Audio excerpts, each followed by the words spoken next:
Faktor dibalik isu ijazah palsu Pak Jokowi adalah karena ada dendam, begitu, motifnya dendam. Dendam, ada FPI dan HT yang telah dibubarkan Pak Joko Widodo pada saat Pak Jokowi masih menjadi presiden. Dan ada dendam kekalahan Pilpres di mana pendukung Anies dan juga pendukung Ganjar, PDI dan juga partai-partai yang mendukung Anies, sehingga terjadi dendam dan ingin memazulkan ataupun menjatuhkan nama Pak Joko Widodo. Kemudian ada juga bekas menteri yang dipecat, begitu ya.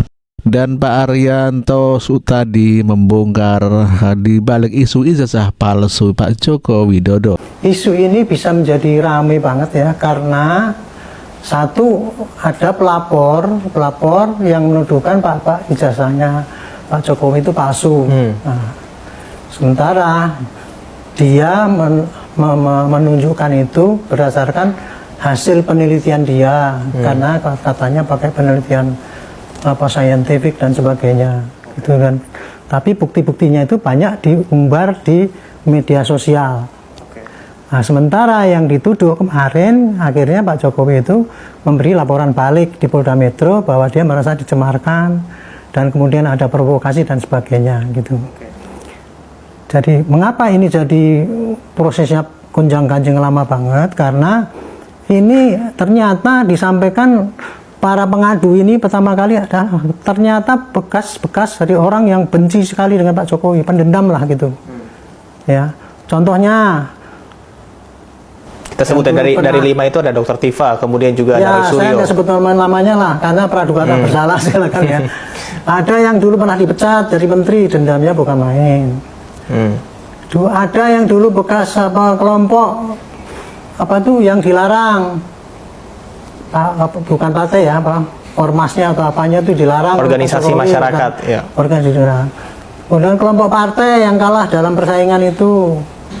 Kemudian juga kalau kita lihat secara global, Amerika itu sangat kecewa dengan kita kan, sehingga dia bikin negara kita itu kacau dengan cara memprovokasi orang-orang yang bisa dibikin kacau itu.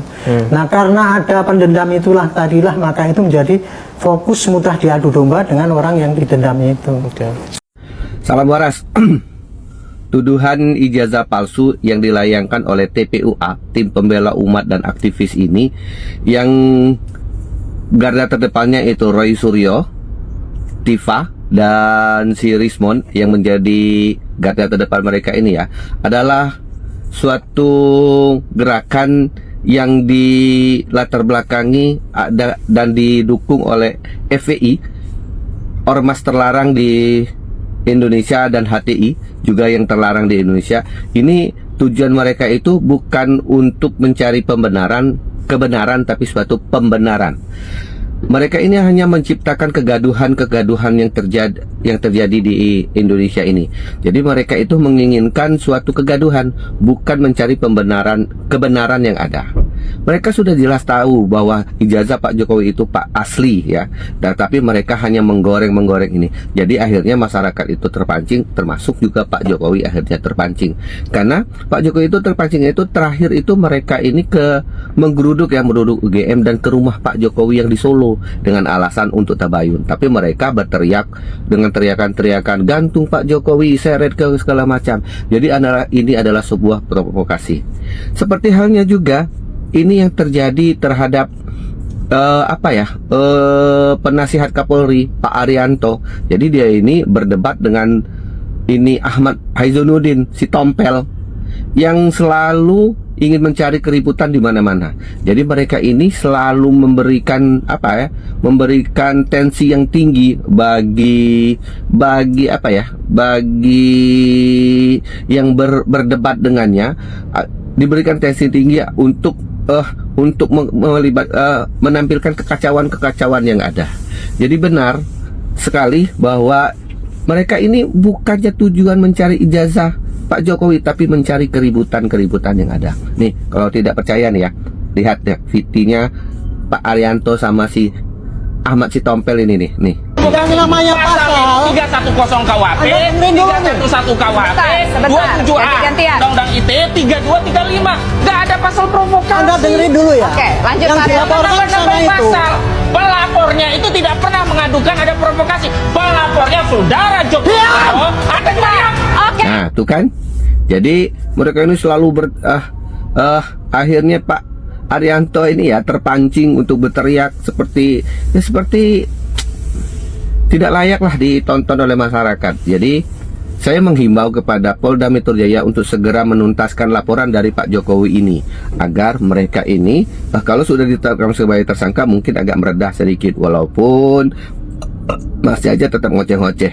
Jadi sebagai netizen kita perlu belajar sedikit ilmu agar kita tidak mudah dibodohi oleh orang-orang yang akan mengacaukan negeri ini dengan menjual agama. Anda ingat ya, agama itu hanyalah sebuah cara untuk kita menyembah Tuhan.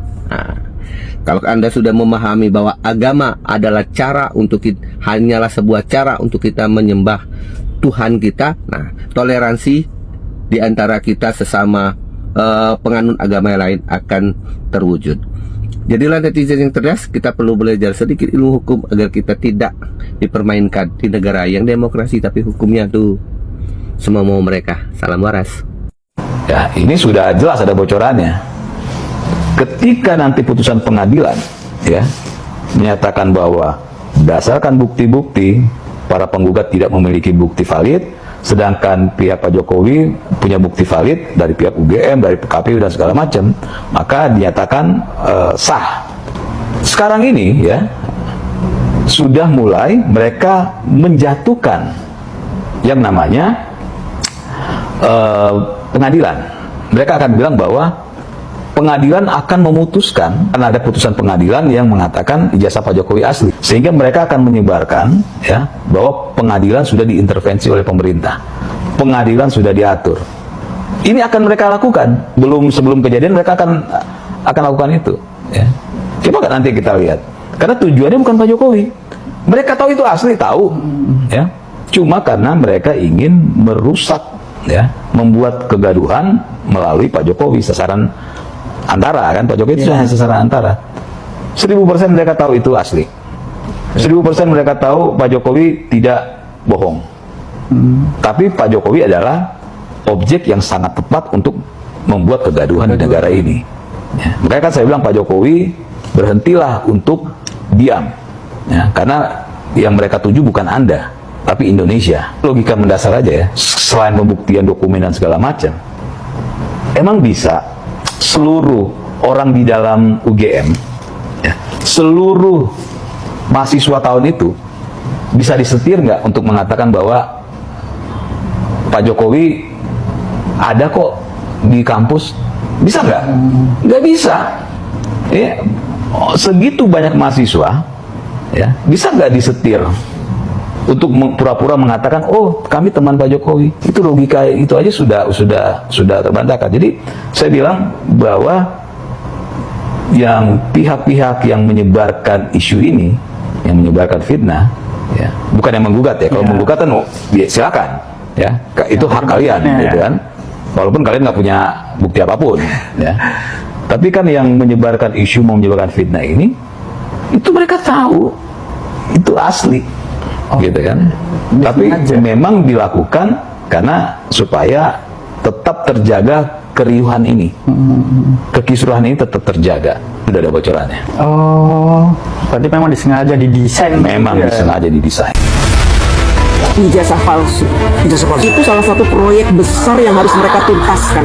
Karena Pak, harapannya kalau proyek ijazah palsu ini sukses, mereka menjadikan Pak Jokowi pesakitan di pengadilan, maka otomatis Pak Jokowi itu yang sudah membuat undang-undang hilirisasi, membuat banyak undang-undang untuk pembubaran FPI, pembubaran HTI itu dianggap gugur.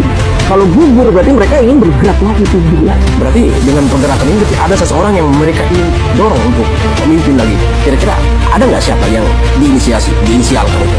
Ada. Kita sudah punya calon sendiri untuk menggantikan Pak Prabowo. Dan sebenarnya gini, mereka menyerang Pak Jokowi, tapi ujung-ujungnya mereka ingin menjatuhkan Prabowo. Halo, saudaraku, kami adalah Anonymous. Kami tidak lupa, kami tidak memaafkan. Dan hari ini, kami bicara karena kebenaran sedang diinjak-injak, dipelintir, dan dijual kepada kepada mereka yang mampu membayar paling tinggi. Kami menyusup melewati lapisan demi lapisan keamanan digital milik seorang tokoh publik, Roy Suryo, seseorang yang selama ini tampil bak bakar di layar kaca, namun menyimpan skenario lain di balik layar ponselnya. Dari balik akun Instagram pribadinya, kami menemukan sesuatu yang lebih dalam dari sekadar unggahan dan komentar. Kami temukan jejak digital, percakapan rahasia, perintah tersembunyi, dan rencana licik, sebuah persekongkolan sistematis untuk menciptakan ilusi. Narasi palsu tentang ijazah seorang mantan presiden, Joko Widodo. Narasi ini bukan lahir dari data, bukan dari fakta, tetapi dari ambisi politik, dari dendam, dari ruang-ruang gelap tempat integritas mati perlahan. Pesan demi pesan yang kami bongkar membuktikan, tuduhan itu dirancang, dibayar, dan disebar. Bukan demi kebenaran, tetapi demi pengaruh, demi kekuasaan. Kami tidak berpihak, kami bukan pendukung siapapun. Tapi saat kebohongan didandani seperti kebenaran, dan rakyat dijadikan pion dalam permainan para elit, kami tahu saatnya suara dari bayangan turun tangan. Karena kebenaran tidak selalu diteriakkan di podium. Kadang, dia diselamatkan dari balik kode oleh mereka yang menolak diam. Kami adalah Anonymous. Kami tidak lupa, kami tidak memaafkan, dan ini belum selesai.